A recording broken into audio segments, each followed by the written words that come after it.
Bismillahirrahmanirrahim. Assalamualaikum warahmatullahi wabarakatuh.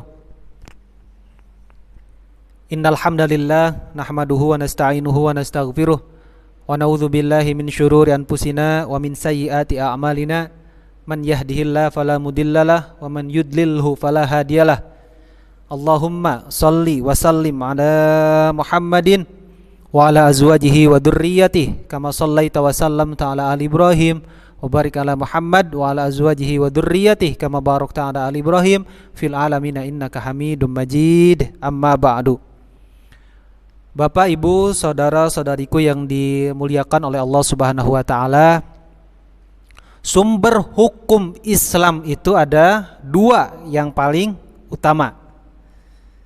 Yang pertama adalah Al-Quran, yang kedua adalah As-Sunnah, atau yang biasa kita sebut juga Al-Hadis. Untuk ilmu hadis, maka para ulama biasa mengambil atau rujukannya itu dari 9 kitab induk hadis yang biasa disebut Kutubut Tis'ah.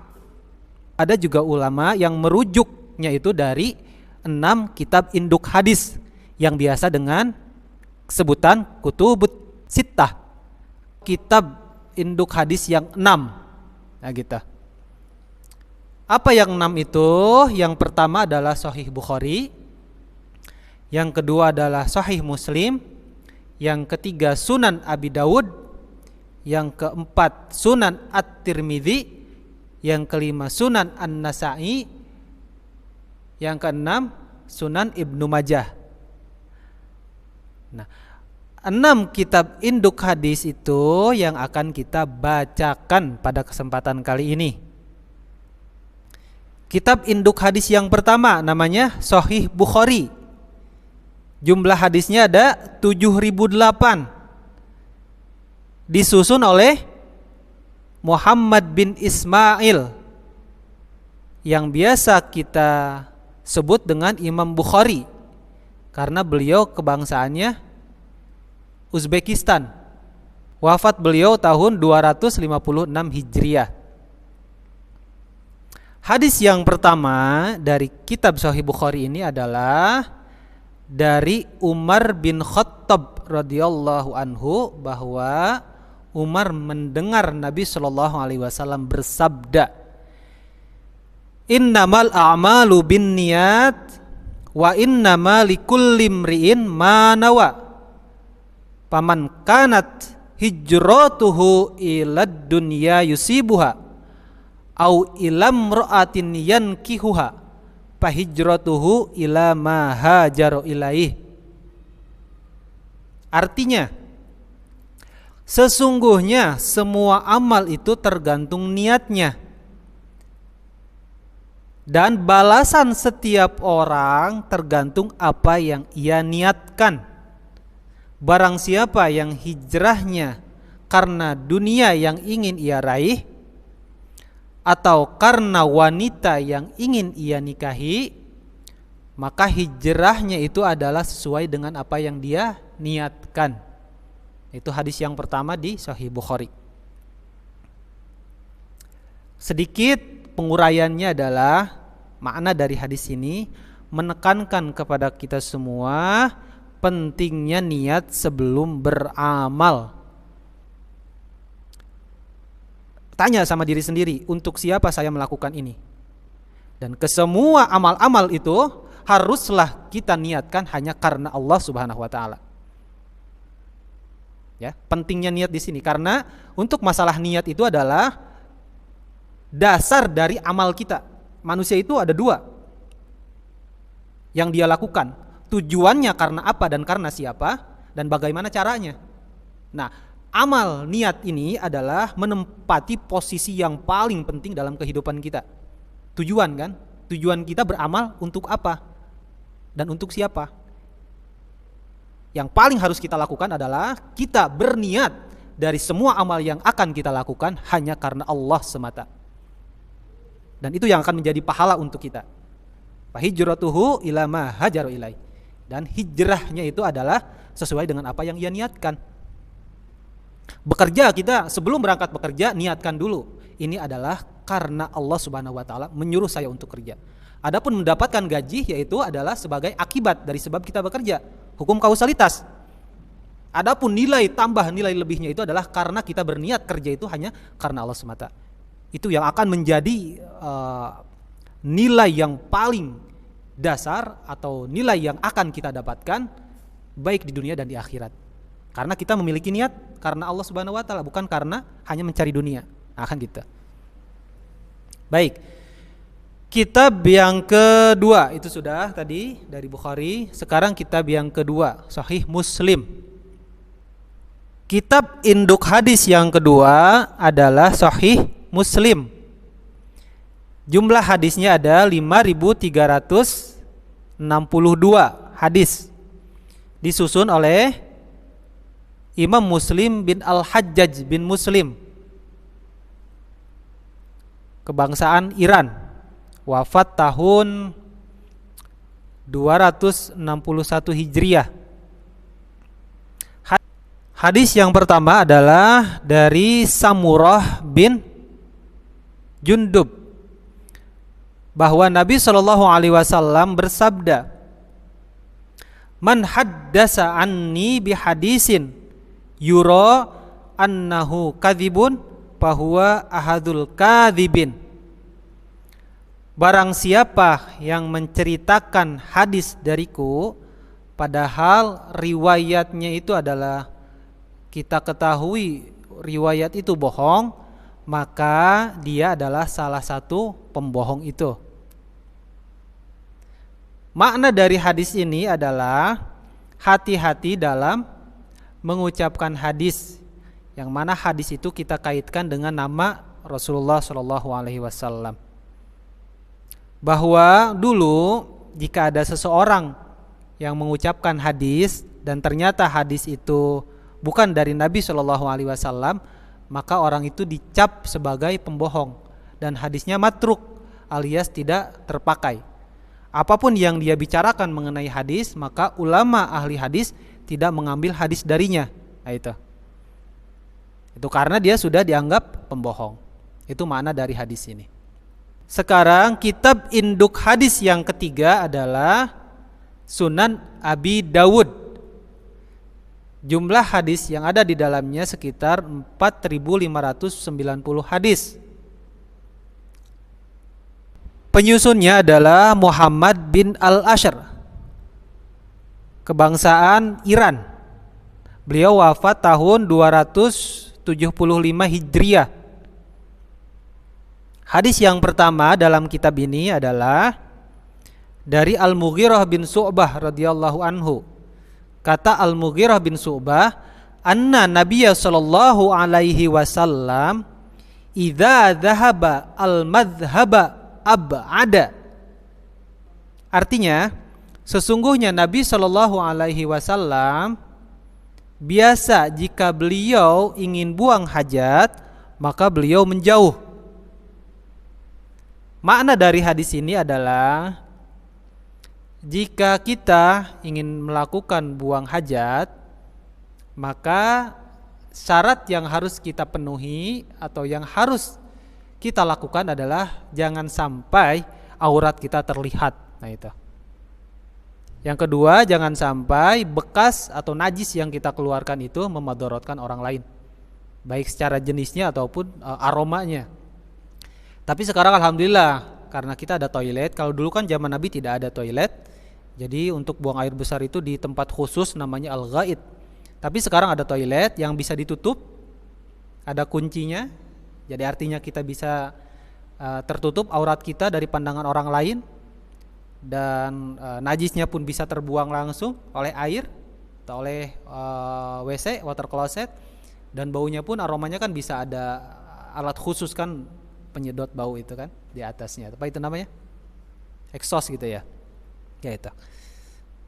Ya, itu dari kitab yang ketiga. Sekarang kitab induk hadis yang keempat namanya adalah Sunan At-Tirmidzi. Jumlah hadisnya adalah 3.891 hadis. Penyusunnya nama aslinya Muhammad bin Isa At-Tirmidzi, kebangsaannya Uzbekistan.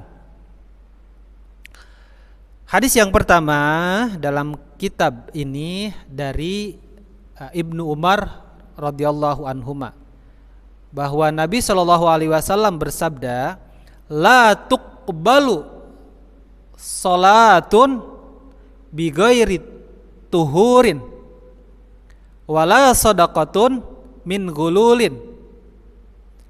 Artinya, salat tidak diterima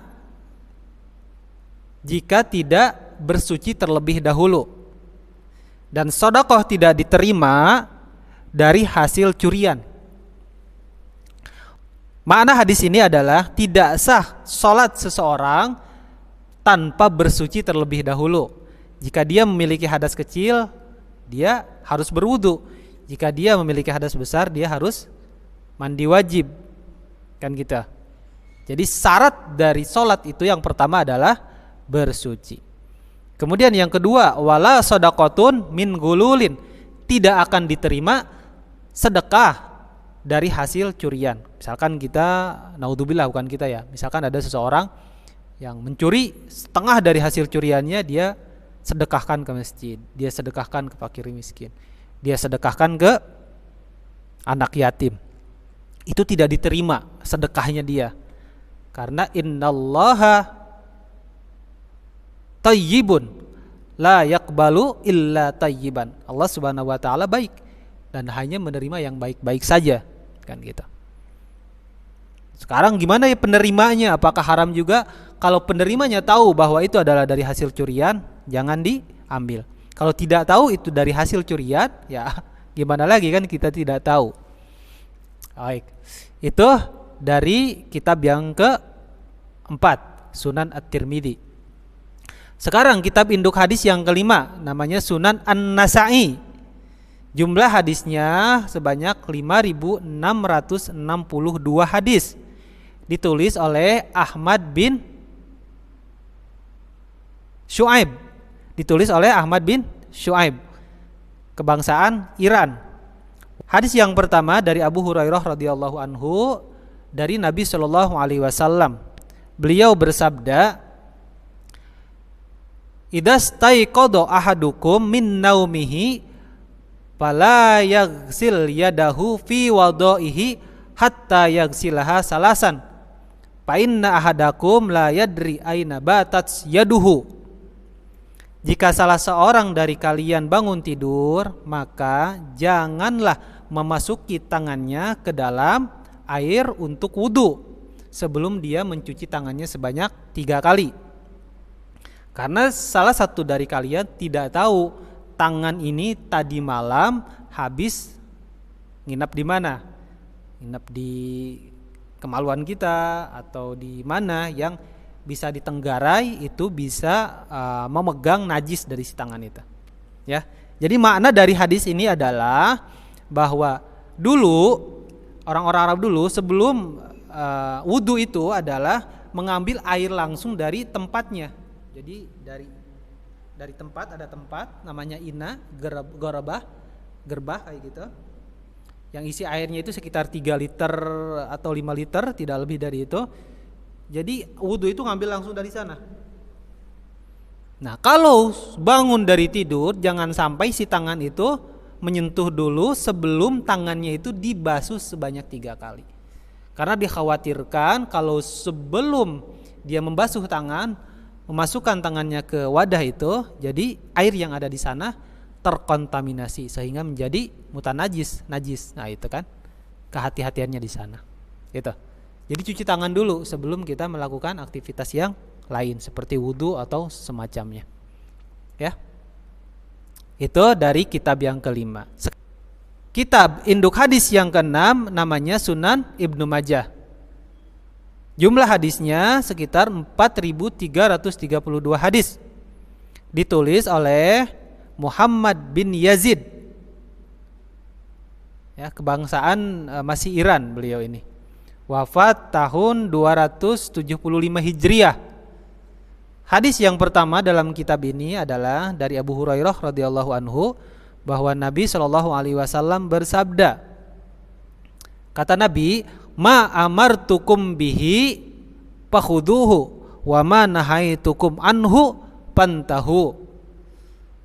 Apapun yang artinya apapun yang aku perintahkan maka ambillah, dan apapun yang aku larang terhadap kalian semua maka jauhilah atau tinggalkanlah.